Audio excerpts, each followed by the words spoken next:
Kottayam CMS കോളേജിന് UGCയുടെ പ്രത്യേക പൈതൃക പദവി. 100 വർഷം പിന്നിട്ട കോളേജുകൾക്ക് നൽകുന്ന പദവിയിൽ തലശ്ശേരി ബ്രണ്ണൻ കോളേജും പൈതൃക പദവിക്ക് അർഹമായി. പൈതൃക സംരക്ഷണത്തിനായി 5 കോടി രൂപ കോളേജിന് UGC നൽകും. UGCയുടെ 12ാം പദ്ധതിയുടെ ഭാഗമായാണ് 100 വർഷം കഴിഞ്ഞ കോളേജുകൾക്ക് പൈതൃക പദവി സമ്മാനിക്കുന്നത്. കേരളത്തിൽ നിന്നും 7 കോളേജുകളാണ് UGCയുടെ പരിഗണനയ്ക്ക് വന്നത്. ഇതിൽ നിന്നുമാണ് തലശ്ശേരി ബ്രണ്ണൻ കോളേജിനെയും കോട്ടയം CMSനെയും തെരഞ്ഞെടുത്തത്. പൈതൃക സംരക്ഷണത്തിനായി 4.8 കോടി രൂപയാണ് കോളേജിന് അനുവദിച്ചിട്ടുള്ളത്. 200ാം വാർഷികം ആഘോഷിക്കാനിരിക്കെ പൈതൃക പദവി ലഭിച്ചതിൽ സന്തോഷമുണ്ടെന്ന് CMS കോളേജ് അധികൃതർ പറഞ്ഞു.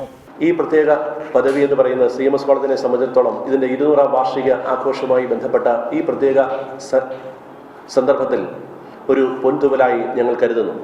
19ാം നൂറ്റാണ്ടിന്റെ ആദ്യപാദത്തിലാണ് കേണൽ മൺറോയുടെ അഭ്യർത്ഥന പ്രകാരം ചർച്ച് മിഷണറി സൊസൈറ്റിയുടെ നേതൃത്വത്തിൽ CMS കോളേജ് ആരംഭിക്കുന്നത്. 1817 പ്രിൻസിപ്പലായി ചുമതലയേറ്റ ബെഞ്ചമിൻ ബെയ്ലിയുടെ നേതൃത്വത്തിലാണ് പഠനം ആരംഭിക്കുന്നത്. ബെയ്ലി പണി കഴിപ്പിച്ച പ്രിന്റിംഗ് പ്രസ്സും അച്ചടി ഉപകരണങ്ങളും മഹാത്മാഗാന്ധി കോളേജിലേക്ക് അയച്ച കത്തുകളും ആദ്യകാല ലൈബ്രറി ബുക്കുകളും മിഷണറി രജിസ്റ്ററുകളും എന്നിങ്ങനെ ഒരുപാട് പൈതൃക സ്വത്തുക്കൾ കോളേജിൽ സൂക്ഷിച്ചിട്ടുണ്ട്. റിപ്പോർട്ടർ, കോട്ടയം.